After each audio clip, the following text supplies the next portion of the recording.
Good afternoon. On behalf of Engineers Australia, I am delighted to welcome you all to our Thought Leaders series, The Future of Water System Design, Better Serving Growing Communities.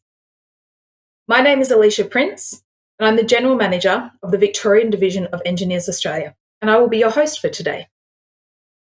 Firstly, in keeping with our custom, Engineers Australia acknowledges the traditional owners of the land and recognises their continuing connection to land, waters, and community.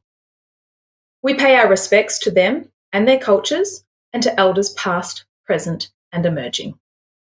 Before we get started, I'd like to acknowledge that today's webinar is being hosted with Engineers Australia's industry partner, Nearmap.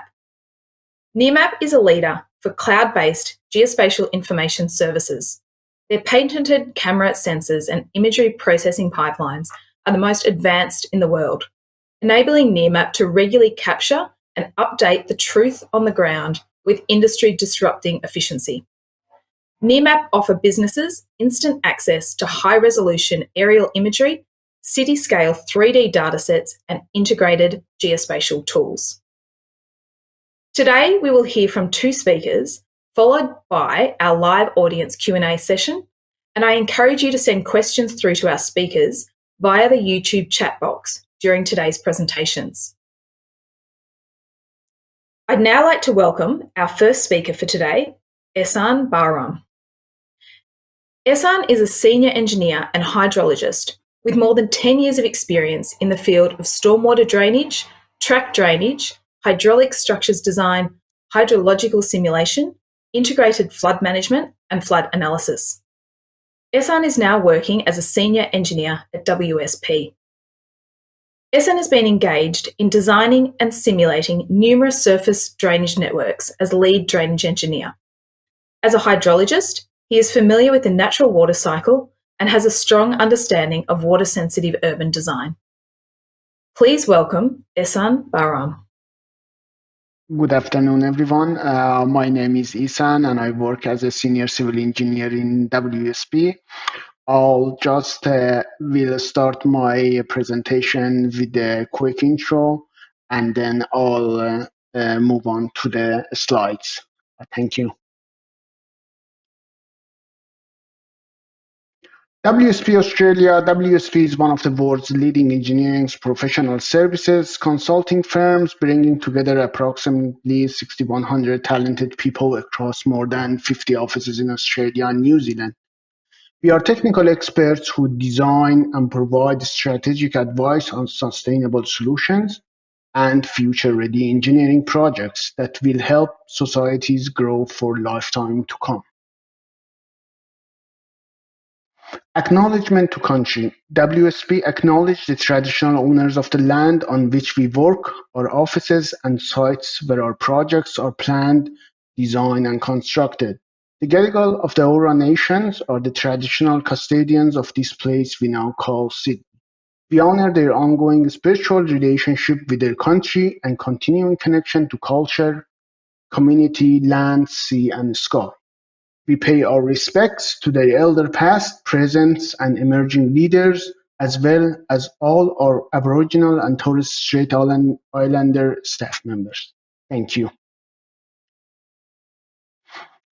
So my agenda will be, I'll start with the site visit and site inspection, tools to analyze the site condition, digitalization, complexity of urban hydrology, and advantage of digitalization, imagery, and AI, and then I'll finish up with some safety moments. Site visit and site inspection.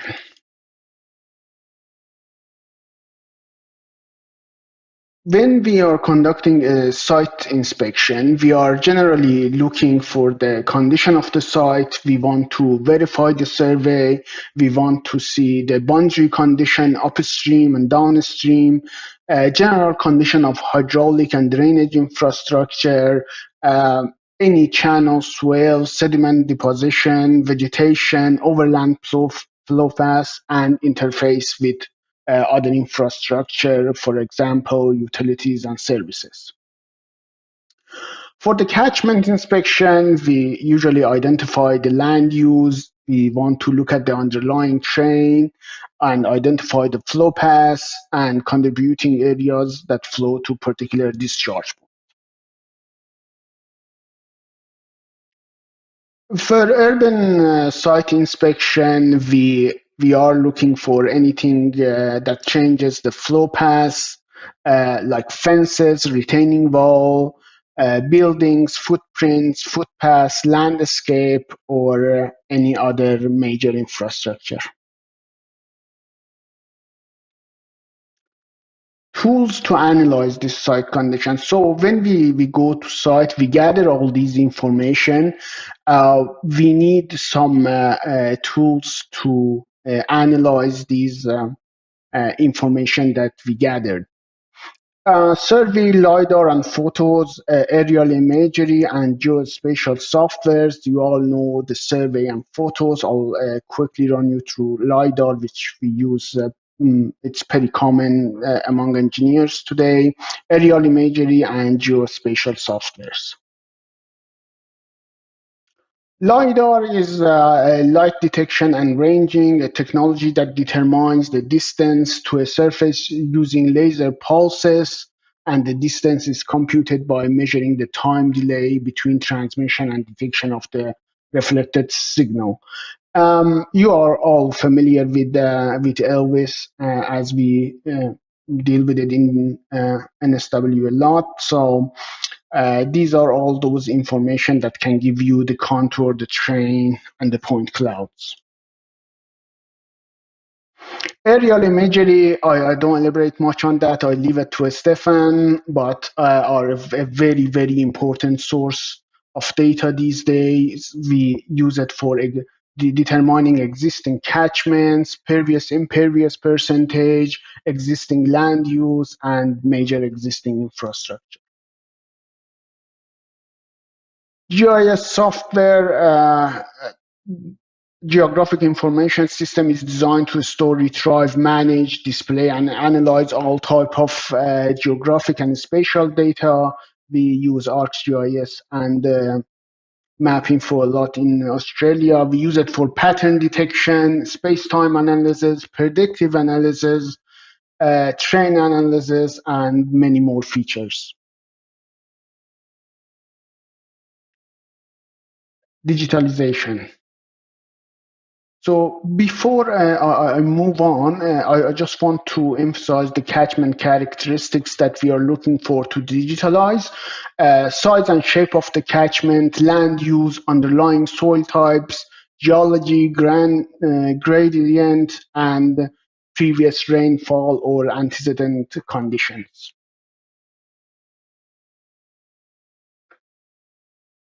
So the development in digitalization, I just want to run you through this, what we used to do before, like when I was in my early careers, to do it, to digitalize a map or an information, and what we do now. So in those days, 15, 20 years ago, we would start with scanning the hard copy maps. We would then bring it into a software. We used to georeference it. And then we had to actually trace the contours uh, in that software. And then sometimes we even had to draw cross sections based on those contours, then create digital surface from the contours, which we shouldn't do, but we had no other source of information. Amend and rectify the thing, and then use it in designated software. All these are available by a click now, and it's very easy to download and get all those information instead of going through all these steps that I have explained. Digitalization in a hydrological model, I'll give you an example of a project that I did 10, 12 years ago, but it can be applied to all other projects or similar projects as well, or similar softwares.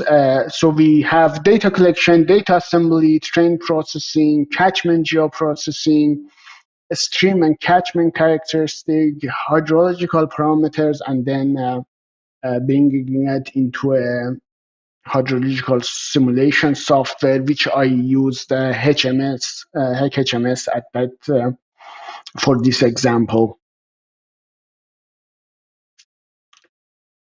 So we can do lot with these information that we have, which we can process the data, we can identify the sinks, determine flow direction, create a stream network, delineate catchment, and calculate flow accumulation, which I'll quickly run you through it. Train pre-processing, it just fixes the train wherever when we have a defect or something that is not correct in our tin or them. Catchment processing, flow accumulation, which is determines the number of the upstream cells draining to a given cell. Flow direction defines the direction of the steepest descent for each train cell. Then we have a stream definition, classifies all cells with flow accumulation, which basically defines your streams. Stream segmentations divide the stream into segments. And then catchment grid delineation and catchment polygon processing. This is one of my favorite. It was one of my favorite because it would create the catchment, the sub-catchments based on your Lidar data and your DEM. So you didn't have to go and trace all the catchments. It would automatically be created for you. And then we have catchment slope, which demonstrates the catchment slope as a heat map. All these information that then it is imported into the hydrological model. So you can imagine how accurate our model will be when you have provided all these information. Before these GeoM HMS, we would all enter the data manually in these models. So by doing that, we actually did a sample, and the results were increased by 30%, which was very good. Complexity of urban hydrology, I'll quickly have a go on that as well.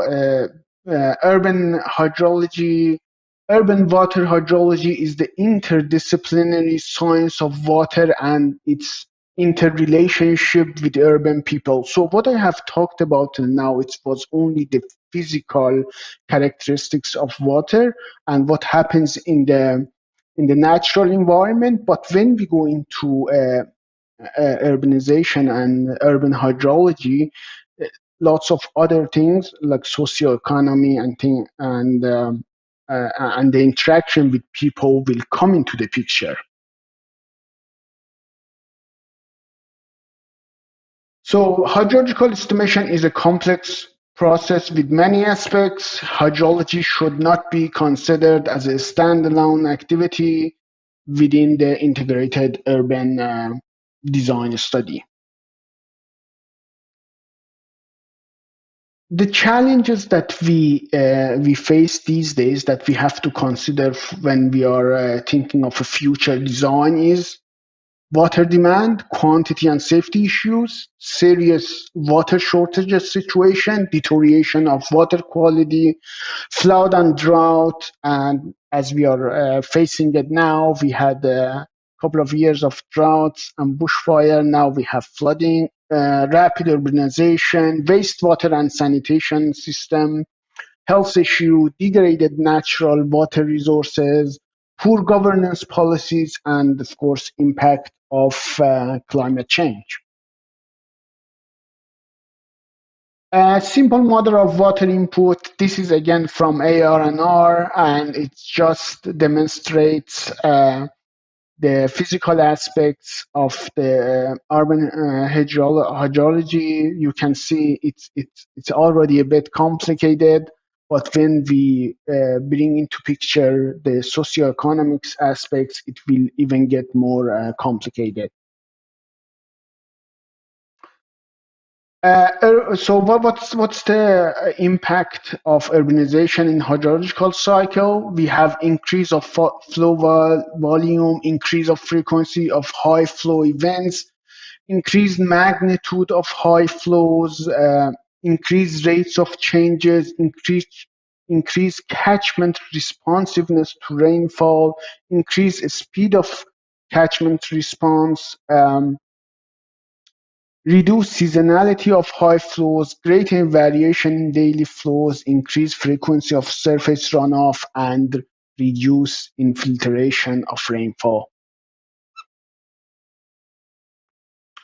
So a schematic of traditional urban catchment, we have a natural catchment here. We have a urban catchment, and it shows how they're interacting with each other. On the right side, I have the water quantity and quality and how these interact with each other as well. So this is a brief of why urban hydrology is very complex. Mankind is altering the natural landscape. The results were severe changes in water quality, quantity, and even climate change. There are also complicated estimates of the overall water balance, runoff prediction, and flooding potential. So it's all increases the complexity of what we are modeling for the future design. I have shown that in a photo. So this is the aerial photo of Camden, December 2009, and this one is the same area with February 2020, which you can already see everything has changed. Catchments will probably change. It is heavily urbanized, and we have a different natural terrain now. So value of water, the socioeconomic value, ecological value, aesthetic value, human perception value, and a part of these direct values, we have the availability of water and the quality of water, which is the indirect values. So you can see all the when socioeconomics come into the picture, it will get gradually more and more complicated. Value of water in this is pre-industry and post-industry. I wanted to share with you. Socioeconomics has been stayed the same. Aesthetic, we are now more concerned about that beauty and aesthetic part of the design. Ecology, we improved it quite a bit, and human perception, of course, post-industry, we try to improve that as well. On negative side, we have flood and pollution that has increased in the negative size compared to pre-industrial age. Water management, now we go one step further. Water management, traditionally water management is defined as complex activity and measure designed to satisfy human needs and social demands concerning water in an optimal way. So this is the few. So when we are designing now, we have to consider all these complex activities as well.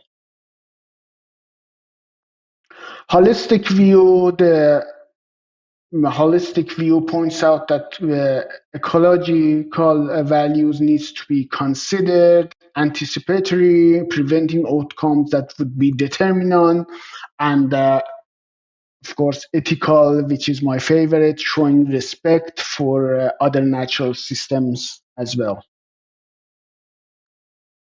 Environmental protection goals. So when we are designing for future, we need to consider these in our design. Stop pollution at the source, prevent accumulation of non-degradable toxic substances, practice reuse of water and other materials. We are already doing that. Prevent transportation of contaminants, prevent exhaustion and exploitation of natural resources, preserve surface water and groundwater, develop and use non-polluting energy, which is clean energy like solar energy, wind energy, and even uh, like electrical cars. So this has to be considered and prevent water-related disease. So I put all these in one diagram, and just wanted to emphasize how why do we need site inspection? Why do we need digitalization? Why do we need the tools to analyze uh, these site inspection? It all coming to the picture in this diagram. So we have ground stations, we have remote sensing, radar systems, aerial photos, field survey. We all then uh, accumulate all these data into a GIS database. Then we move on to urban hydrological modeling and then urban water resource management. And this all are interconnected, and we can all can be demonstrated in a GIS database.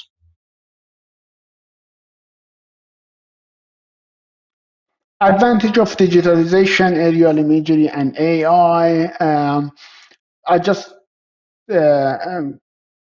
did a very quick bullet points. Digitalization reduces man hours in project, increase the input accuracy to the model, and faster procedure and less errors. Aerial imagery, evaluate the site conditions without going to site, which is for me it's very important. uh, Access the instant updated aerial imageries, reflect alterations instantly. AI and machine learning make technical procedure easier and less time consuming, faster calculations and less error, and produces more accurate results. Further thoughts, just did a 2D modeling a couple of years ago with HECRAS. So if we can improve the bed friction coefficient estimation by remote sensing aerial images or some sort of information that will improve. I'm pretty sure it may already be done, but that will increase the accuracy of the model, determination of n Mannings or CN numbers. Um, Manning n be assigned to a range of different land use, vegetation, if we can have the layer of vegetation that can be read into the model, defining different layers and applying instant changes as will approve the 2D modeling. Machine learning and deep learning. I was actually chatting to one of my friends. He's in the States, and he kindly ran me through all of these. So machine learning approaches have shown promise of different water resources problem, and they have demonstrated an ability to learn from current data, which is very interesting for me, to predict new scenarios, which can enhance the understanding of the system. Deep learning presents a framework to automatically identify river geometry and flood extents, which is very important for the flood engineers and for drainage engineers, and predicts river flooding depths, and which is again very important for us. I'll quickly end my presentation with some safety moments. Always check the weather and traffic conditions before going to site. Follow latest COVID guidance. Follow safe driving guidelines, and make sure you have the appropriate PPE and swims filled out before going on site.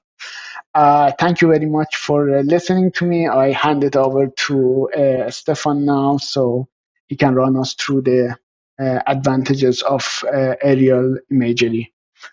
Thank you very much. Thank you, Essan, for your insights. Great to see Essan using Nearmap to inform his decisions around water system design. I would now like to welcome our second speaker, Stephen Neal.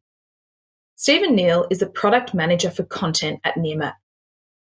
With a master's degree in GIS and remote sensing from UNSW, Stephen solves business problems by innovating products that benefit from advances in spatial information. He is passionate about emerging geospatial technology and unlocking the data behind geospatial content that can help us understand reality to inform decision-making. Please welcome Stephen Neal. Well, thank you, Essan, for your presentation. I think it's really insightful, especially for people like me, to understand just the level of detail that goes into the type of work that you do, and especially just the fine objects that could be used that may influence, especially urban hydrology. So as I was introduced, my name's Stephen Neal. I'm a product manager at Nearmap. My background is in the geospatial sciences. And today I just wanted to give you a bit of background on who we are, what we do, and how that contributes to hydrology and urban water design. Now, just in case people don't know what Nearmap does, I mean, I'm sure people are familiar with Nearmap's Imagery. At our core, we're a company that builds camera systems, and we've been able to innovate those camera systems to be very efficient at capture while still providing accurate, high-resolution images. We also have a processing pipeline that was built by Nearmap, and the output of that now is growing rapidly. So just in this image here, you'll see just quite a few of the different content types that we produce. So we do point cloud, just going across the top from left to right, point cloud and 3D textured mesh. We do true ortho and a digital surface model. And then that next one is a digital terrain model, which will be particularly relevant for today's discussion. Now, across the bottom there, we've got one image that represents our AI outputs. Now, that's rather simplistic. Our AI content is quite extensive, and there are a lot of layers there that can be very relevant. Second image on the bottom there is just our standard 2D verticals. And then we have oblique images. And that last image on the bottom right is one that's quite relevant, especially for the events that have happened in the last couple of weeks. And that's a product that we call impact response. And that's really about capturing images right when there's been some sort of event that has impacted infrastructure. And as we know from the events of the last couple of weeks, that's quite important. And it also gives us a really interesting snapshot of time. So when we are able to capture an event that happens, those images can be used as a reference for many years to come. Now, when you start to combine all the different types of contents that we produce, it becomes clear how that raw data can turn into insights. Insights which can speed up assessment or aid in the decision-making process. Now, Nearmap has frequently refreshed data that can be used for various hydrology modelling tasks, but often these outputs are generally static in the sense that they are produced at a point in time and used for some time thereafter as a reference. The world, however, is always changing. It's changing constantly, and therefore the potential impacts are also changing. And so one of the really powerful ways that Nearmap can be used is to assess change and understand what those impacts might be.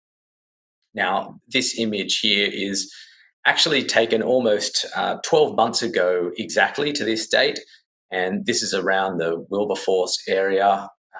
This was the previous large flooding event that happened once Warragamba Dam started to spill and that water started to flow down the Hawkesbury. What we could see here is an image that we have. The floodwater is clear there, and we've been able to digitize that high water mark as we've captured it. Then we've also brought in our AI layers, in this case, buildings, and we've looked at the intersection of those buildings and that high water mark just to understand what has been impacted by this flooding event.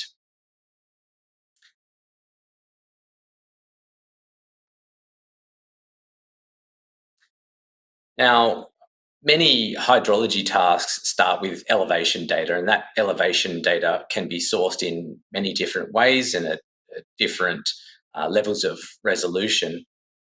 What we've done is we've made frequently updated elevation data easily available for people.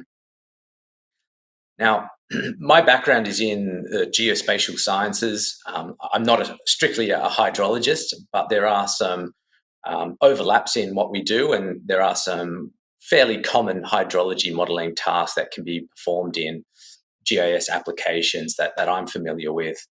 And so in this image was a bit of work that I was doing to show the output of flow accumulation analysis in central New South Wales. The areas of high flow accumulation are displayed with the white pixels, and this area is really, it's quite flat. So it's an agricultural area. You can see where the streams stand out quite clearly here. So those areas of high flow accumulation contrasted quite clearly with the areas that are not. What I quite like about this is that you get a feeling for the subtlety of how water may flow across an open plain like this. This is relevant for agricultural fields. It's less common in urban areas, but it's still useful for things like playing fields and open areas. And I think it's just interesting to understand what's not so obvious visually, but can be brought out in the data once you start to look at it. We've actually published a technical blog on this particular example here. So if you're interested in seeing a bit more about that, head to nearmap.com, the website, and you can have a look at the technical blog that's been published on this. Now, something that I like to remind myself and everyone else when you're modeling data like this is that data can tell a story, but that story is only as good as the model used to predict it. And so in this particular example, we're looking at this large open area. It's quite flat. We're only modeling surface flow here using elevations, really just basic elevation data. Now, I noticed some interesting flow patterns here, and it serves as this good reminder that what you've been able to model is only as good as the data that goes into it. And so you can see some interesting streams here. Perhaps it might be predictable that you would see water surface flows down the crop rows of this agricultural area. You could expect that's quite logical, but there are also some interesting flows that run across the rows here, and I think that might be not so obvious if you were looking visually here, but it is something that the data has exposed. Now, what it's not taking into account are things like vegetation or other features which are not pulled out by purely elevation data alone, and that's why detailed models and lots of different data sources are really necessary to get an accurate view.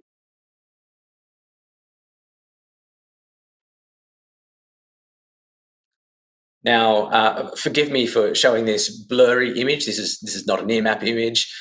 This is actually just an image taken recently around Ipswich.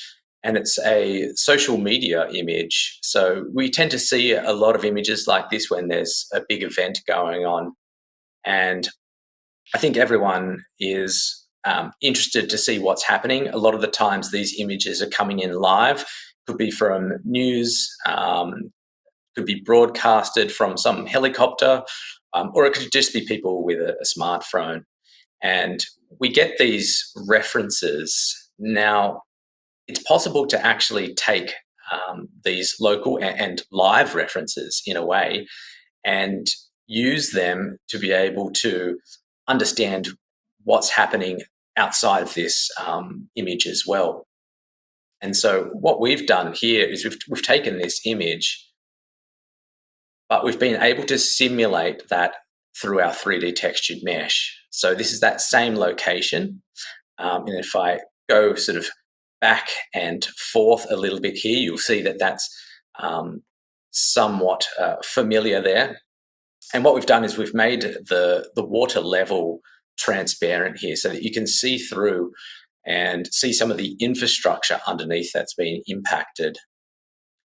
So some of these things you can't see through the original image just because that watercolor is opaque. But being able to simulate this in 3D gives us a little bit more insight. Now, what we've been able to then do, given that this is in a 3D environment, is really explore this and immerse ourselves in this so that we can see beyond that initial view and understand the impact of this event in the local area.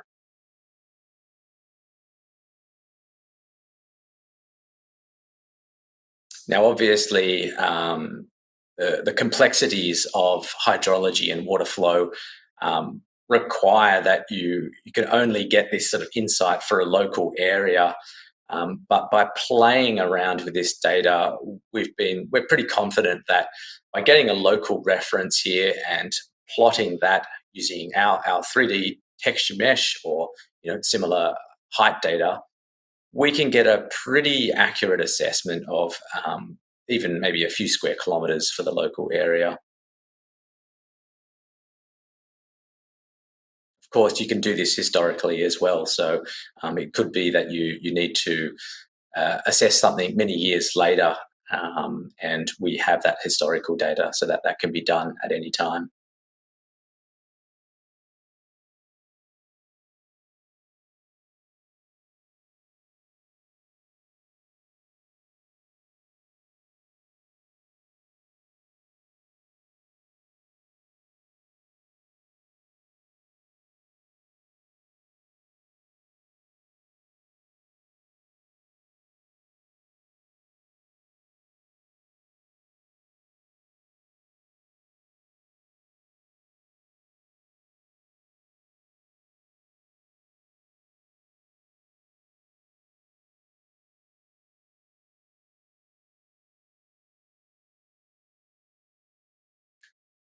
Now, this was an example for just a local area, and you can see how it's quite insightful to be able to explore that local area and understand what that impact might look like. But if you have enough references, you can start to model this on a much larger scale. And so in this case, we've actually used live indications of the height of water. It's from river gauges in this case, and it's been modeled across 5 days. And so I'll run this simulation as well, and it'll move quite quickly. But what you'll see is the level of water rise and then fall again as the peak of that flood has come and then receded again.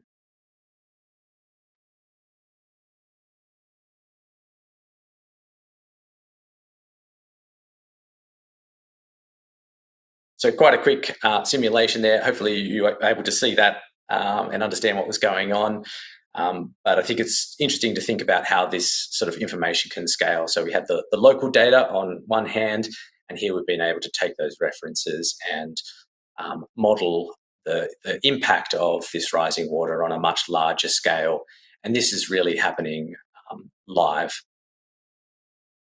And so that's it for me. Thank you for listening, and thank you once again, Essan, for your presentation. I'll be happy to stay on and answer any questions that people may have. Thank you. Thanks for that presentation, Stephen. That is just fascinating to see the impact of the technology and the way that some of those images can be used. Thanks also, Stephen. Thanks also to Essan. It was really interesting, I think, to hear Essan talk about the development of digitalization and how that has really progressed. We all know that being able to use more data and use it effectively, and using that data in light of some of the hydrological impacts that we're seeing occur, which Essan also shared, some of those led by the changes that we're seeing to the land, but also because of the climate change impacts that we are seeing. And how rapid some of those changements in the catchments are really, really interesting. Stephen, just fascinating to see how that impact response also. And so I am actually going to throw our first question to Stephen. It's one that has come through the audience. How often does Nearmap update its content? What is its resolution? And also, could you share what kind of flood imagery Nearmap has flown over the past few weeks during the recent floods that we've seen? Okay, thanks, Alicia, for that question. A little bit to unpack there. So in terms of our content, we could split that between 2D aerial imagery and 3D content. So we tend to update our 2D images in metro areas up to about 6 times per year, looking to update those quite frequently. There are some parts of the country which are more difficult than others. So if you think about the very northern part of Australia, we have to deal with sort of the wet season up there and cloud cover.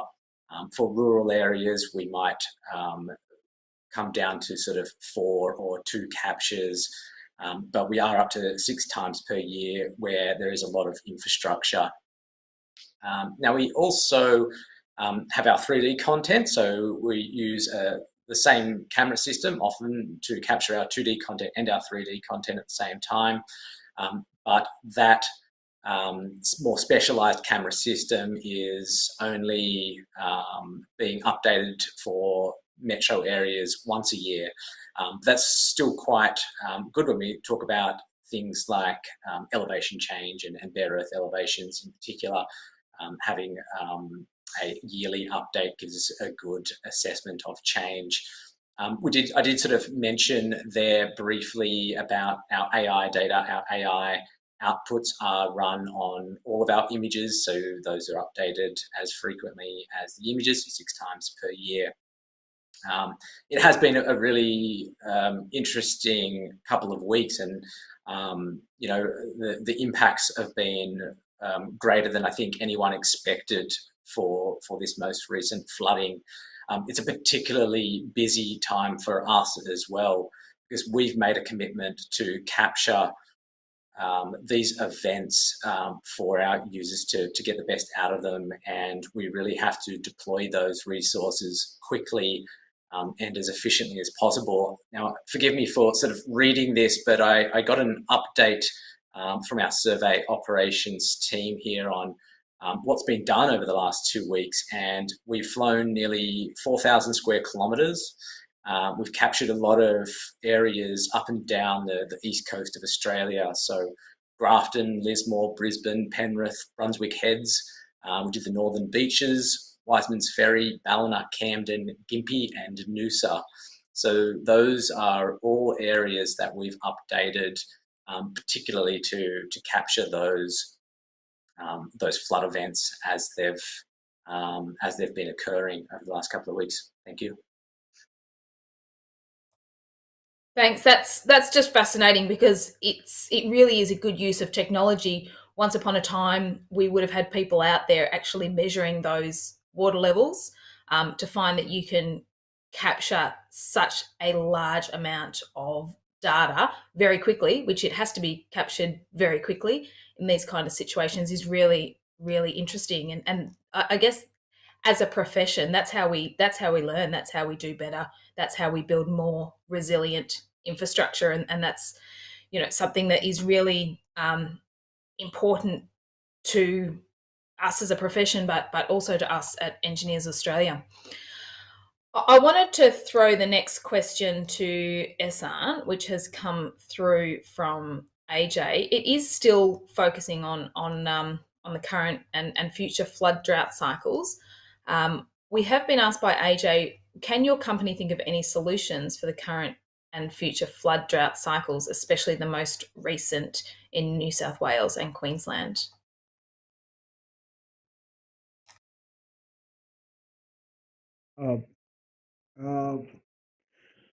Yeah, so in every project from a couple of years back, we consider all the extreme scenarios as well.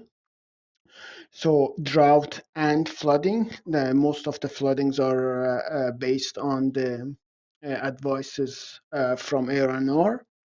But now these days, we consider all those scenarios up to PMF, and some of it's even governmental requirements now. So we have to design to be above PMF. So all those extreme events are considered in our design. We pretty much do it for every each and every projects these days, even small ones, just to capture all those climate change effects and extreme events like what we had in Sydney and Queensland. Essan, I'm going to throw a couple of technical questions to you that have come through from the audience. Vital has asked, what is the resolution of Lidar imagery, and can we get the accuracy close to 1 to 2 meters? Yes. So in some locations, my experience is they're actually very good. I have, as I said, I have mostly used the Elvis one, which is from NSW government, but some locations are very good, up to even 300 millimeters, but in some other locations, you can't get a very accurate data, and it's close to 1 to 2.5 meters. And what data is used to determine the volume of precipitation or upper and lower limits of water volume? So we use what we have in BOEM.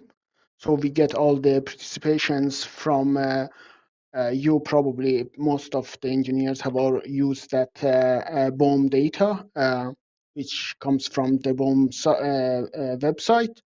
We import all those data into our models, and then we run the model. And I just want to emphasize, it wasn't like that always.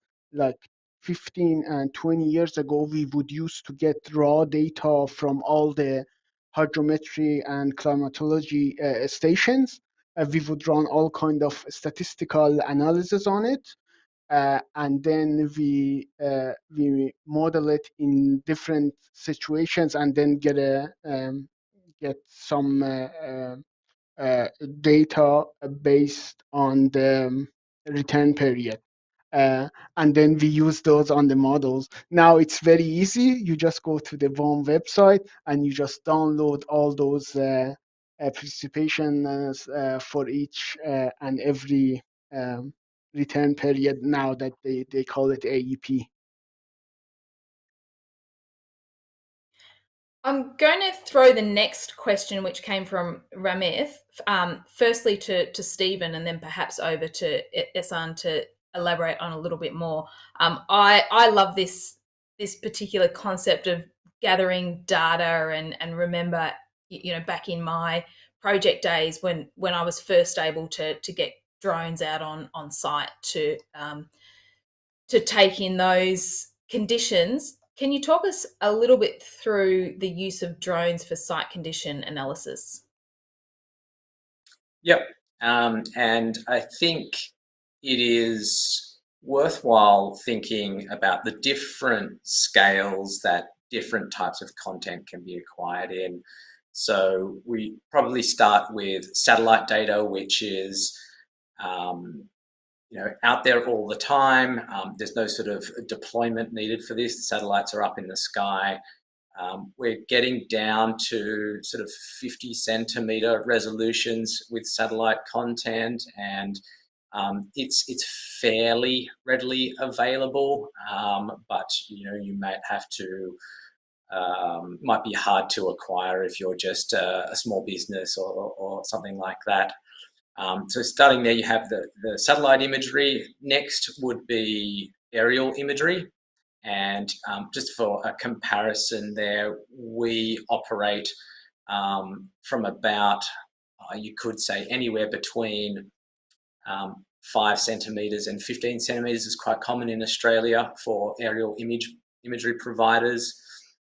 And then you have drones, which are higher resolution, again, if they're flying at sort of low elevations. And so I think that probably sets the scene for the different content types and where they sit in terms of resolution. Then you have to think about other things. What is the deployment like? The drone deployment may mean that someone has to be down on site, and if you can't get to that site or you're not allowed to fly there, then that's a problem. Satellite can be very good in that case, and aerial imagery is not too bad, but even we have to be careful in these situations. We need the sky to be cloud-free as much as possible. We need air traffic control to allow us to be flying in the sky. And I think that the final part here is, okay, you've acquired some content and then you need to make use of it as well. And so you might want to think about how people in your organization may access that content and what its availability is like. So I think that this is a story that involves a few things, and finding the right mix of the capabilities is really important. In terms of actual site condition assessment, Essan is probably better to answer that question. Yes. So I know it has been used widely nowadays in some projects, but I was wondering if this can be done actually in the events, like in these extreme events that we have. Can we actually fly a drone and analyze the condition of the site while we having these extreme events? And that would be very beneficial for engineers to see what is happening in the reality in opposed to the design that we have, and just to compare these two datas, or the simulation that we do for those regions, and see how accurate our simulation is, and how good are actually our infrastructures are responding to that event. So this is what we are pursuing now, and we want to get live photos, aerial movies, or information from which the events has occurred. So which will help us to model, rectify our model, and get better understanding of what's happening in the actual ground. Yeah, thanks for elaborating on that, Essan. I guess in my Yep. experience, it's very much been that you can get better quality data much earlier in a project life cycle. You can be getting high quality data at concept level, when you wouldn't necessarily be sending surveyors out onto site that early in a project phase, and that's where I've found being able to get that data early on being really useful. I might pull out some questions sort of moving away from that focus that links back to the flooding, but there's a question in here about groundwater. And Essan, I'm going to send this one over to you. Groundwater can be seen lower than a few years back. And what is the real reason? And is there any initiative to tackle this issue? Yes, actually, we have noticed that in our designs, in our projects here and there, not only in Australia, as you know, worldwide, this has become a bit of an issue for lots of countries. I can give you an example of a project I did 10 years ago. So we had that a natural spring which had more than 700 liter per second, and it was subsequently reduced to 100 liters per second. Now, in that project, we went back and just determined the catchment of that spring. We got the hydrogeologist involved. We did quite a bit of a study on the rainfalls and in all the reasons that could impact that reduction of the flow. And we eventually found out that there's lots of reason involved. Of course, one of them is climate change. We had longer and longer periods of droughts. We had a reduction of the rainfall. We had the change of the land use at the upstream. Now there was like less infiltration going into the ground and eventually going into that groundwater aquifer, which comes out in from the spring. So there's many aspects of this, but we have noticed that, and we are actually trying to address that in a couple of projects by artificial recharging of the aquifers or similar methods. So it is to our attention, and I agree that from what we have experienced, it has been subsequently reduced, or we have the lower water levels. As I said, not only in Australia, we have that problem in many other countries, California, Middle East, and some part of Africa. Thanks, Essan. So moving on from the groundwater and into that rainfall and runoff space, I've got a question here from Amaranth about why is the AR&R 2016 data, why does it provide better stormwater results in comparison to previous data? And do you have any insight on when the next release would be coming? And would it be an improvement on the 2016? I'm not aware of the next stage of AR&R, but I can see, being familiar with both 1987 and AR&R 2016. So, for example, they have expanded the data and knowledge a lot in AR&R 2016, as you probably know, for example, the temporal patterns. So it provides, so as all of those changed, it provides more and more information for the modeling. So now our model's more accurate. We have 10 temporal patterns for every duration. It has changed a bit. We now, for climate change, of course, now we always use the data from BOEM. We usually go with the most extreme one, RCP 8.5, which in Sydney, most of the area is a factor of 19.7% of the increased rainfall intensities. We always at least check the drainage network capacity with it, and we size our basins, OSD tanks based on that increase. So it has lots and lots of more, it provides lots and lots more data and insight. This we are using this ARNR 2016 now from quite a bit of time now. It's 6-7 years, and compared to 1987, we have a lot more details of how to do things, like for example the blockage factor uh, in different areas. So it has given us a lot more detail to work with and to design our project with. And there must be a huge amount of data to be incorporated into the future revisions now that we've got that at our fingertips. I want to throw a couple of questions to Stephen now.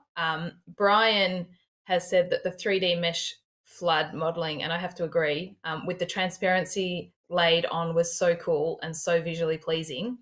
Which GIS application or model was utilised to model those floods? Yep. So that particular scene that I was showing there is made using Cesium textured mesh. And so Cesium it's both an open source framework for interacting with textured mesh, and it's optimized for over the web delivery. And so if anyone has seen the 3D textured mesh layer in Nearmap, that's the technology that we use. It's the Cesium JavaScript framework. The Cesium is also an open source format. And so the Cesium 3D tiles is a format that we are consuming in that situation. And this framework it's a JavaScript framework, and it allows you to build and basically customize things as inventive, I guess, as you can come up with them. And that was something that one of our engineers came up with to try and demonstrate visually the impact of the flooding events. If you are a JavaScript programmer, you can interact with this framework very easily and use 3D content to create all sorts of visualizations. There are other applications and formats that can be used, but that particular one was built around Cesium. And a question about accessing that 3D mesh and the post-catastrophe tool. Can that be accessed with a basic Nearmap account? Yep. So I don't know that we would have what we call a basic account. Accounts for accessing Nearmap really revolve around content types. And so it's possible to mix and match the different content types for each person as they would like to consume them. So although 2D content is the most familiar and very often used by many of our customers, and perhaps that's what you mean by a basic account, we have 2D subscriptions, we have 3D subscriptions for people that want to access and export elevation data.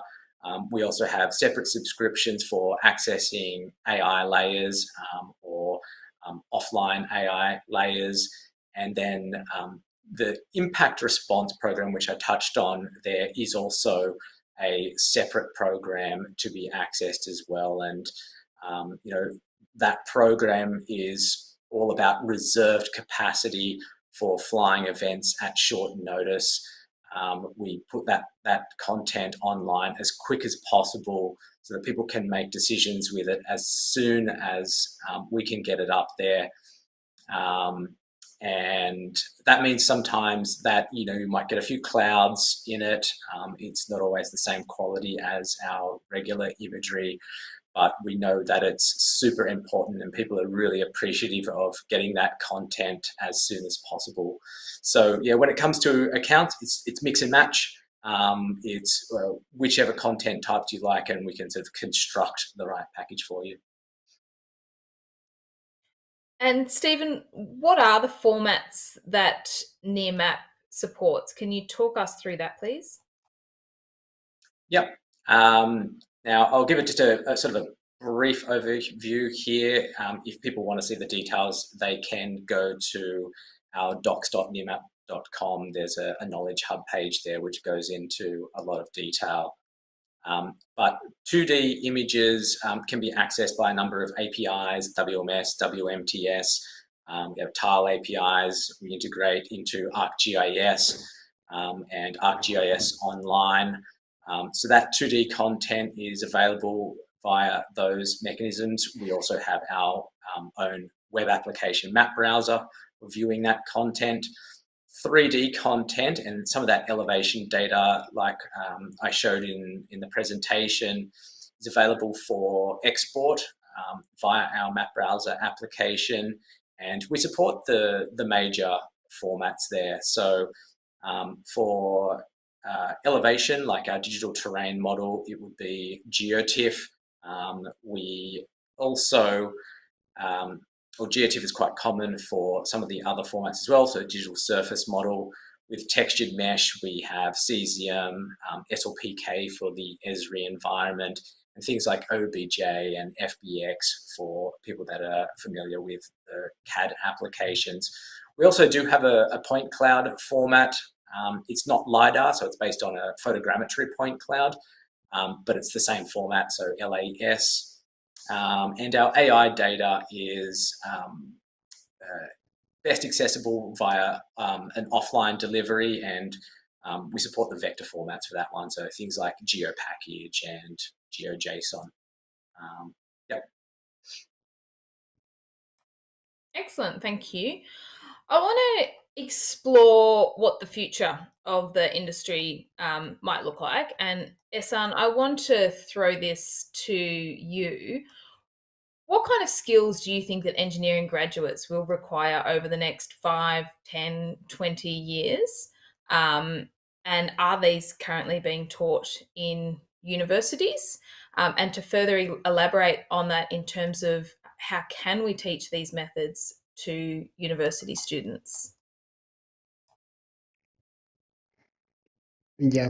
I think I've been graduated more than 15 years, so I really don't know what they're teaching in the universities now.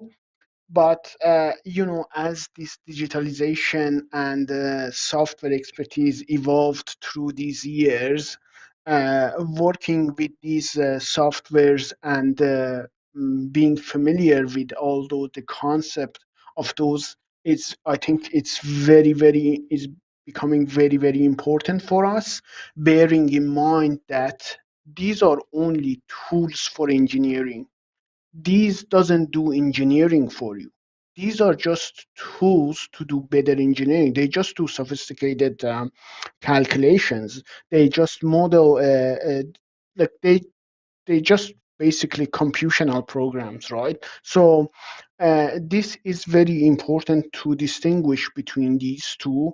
Learning to do engineering is one thing, and learning to use these softwares for appropriate subjects and for the appropriate project is one other thing.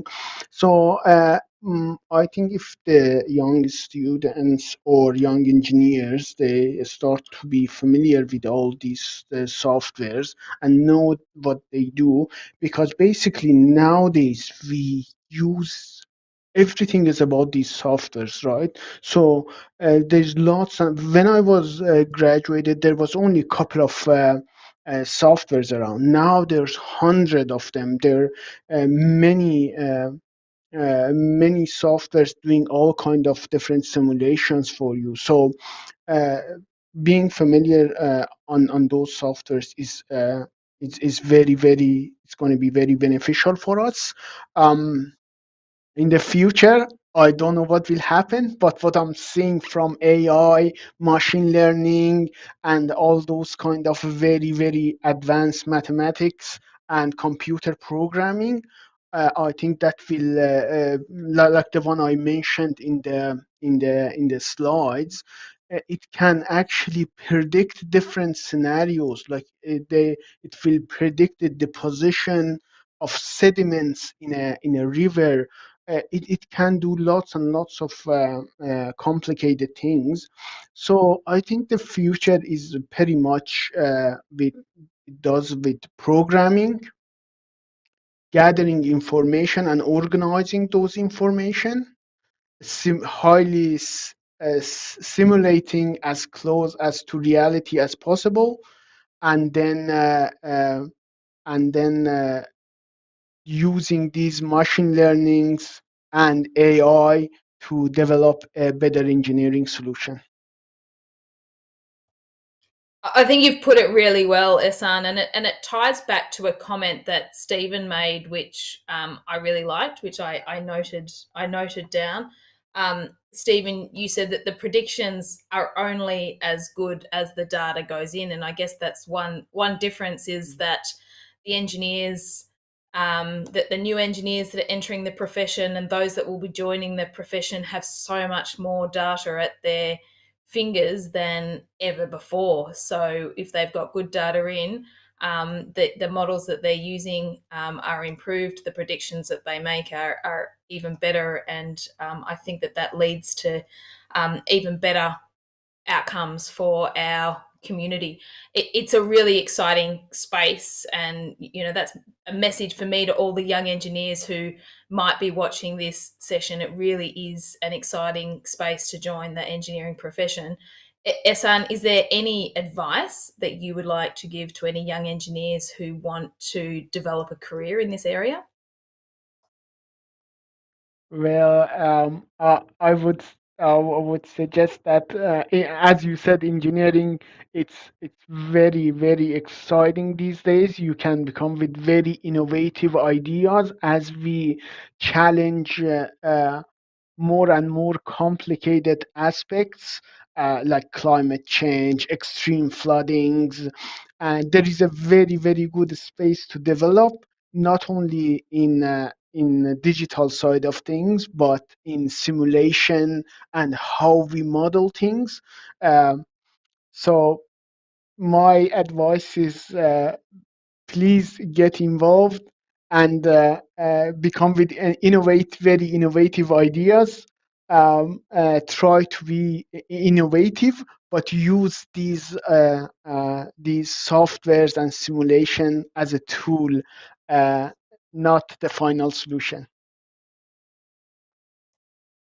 And I think that is reinforced by Wayne, who's put a comment here that with current technology and design techniques, engineers can provide solutions to any flood events. And I think, Wayne, that I would certainly agree with you. We need to make sure that we've got the political support and the political will to drive some of those changes, and that we're making the right engineering decisions in the first place to support our community aspirations. Essan, I'm going to throw a question on where can we find information? Where can engineers find information on how to draw big, medium catchment areas? Well, you can. Elvis now is free, right? So you can download those for free. The point clouds and everything is it's accessible from that site. I personally use the HECRAS, which now does 2D modeling, and you can use those data to create a DEM in HECRAS and in HECGeoRAS if you want. So those information all are available online now.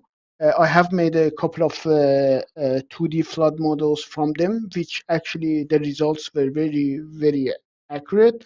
And it's easily accessible through the Elvis site for NSW. And Essan, do you think that the silo climate data is useful for hydrogeological analyses, especially when comparing it to the BOM data?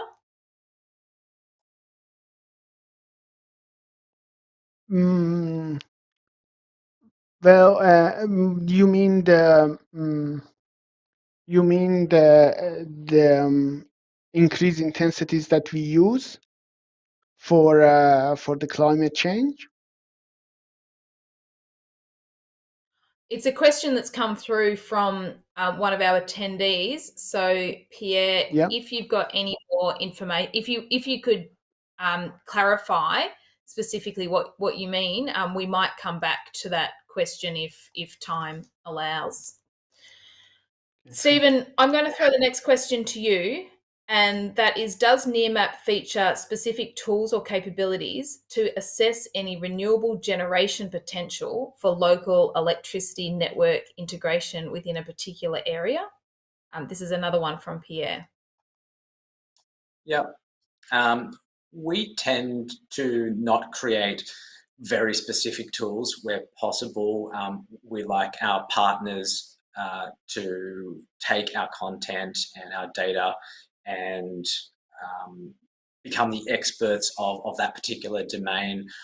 What I can say from my knowledge of the work that some of our partners are doing, solar is a big one. So when you have very high resolution elevation data, you can understand things like aspect and solar potential, and even down to placement of solar panels on roofs and that sort of thing. So there is a big application for our content with solar.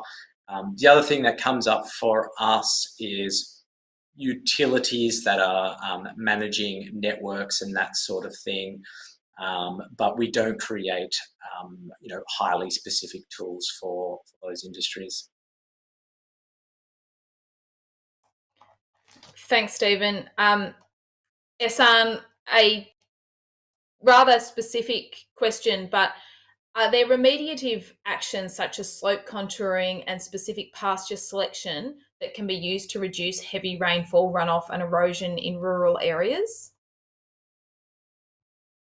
Yes, yeah. And this is a technique which was used by humans for a few hundred years ago. So it's definitely useful.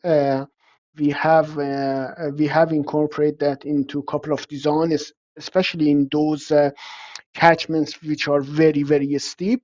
So it will break down the velocity and gives more time for water to infiltrate through the soil. So that technique is broadly used in mountainous areas and the areas with very steep catchments. And we have done this for a couple of projects, and the result was promising. And I'm going to wrap up on one last question, which I will get you both to comment on. Amanath has asked the question that with all the super duper tools that we've got, we still have so many countries that are suffering severe urban flooding. Is it a lack of funding? Are governments failing to implement flood mitigation works? What are your closing comments in terms of why do we see these urban flood challenges?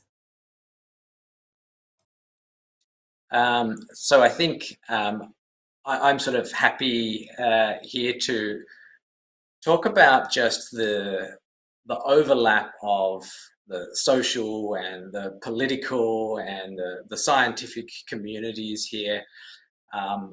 The events that I saw over the last couple of weeks surprised me. I mean, I've never seen flooding in at the levels that we saw, like we did last week and the last couple of weeks. However, we still have people that are living in these areas, and I mentioned the event that happened 12 months ago at about this time.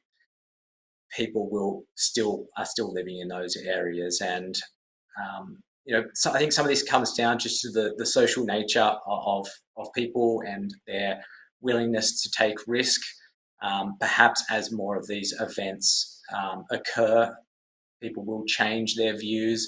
I'm quite certain that it will be very difficult to insure some of these places now that are impacted by regular flooding events, and that may affect the distribution of the population.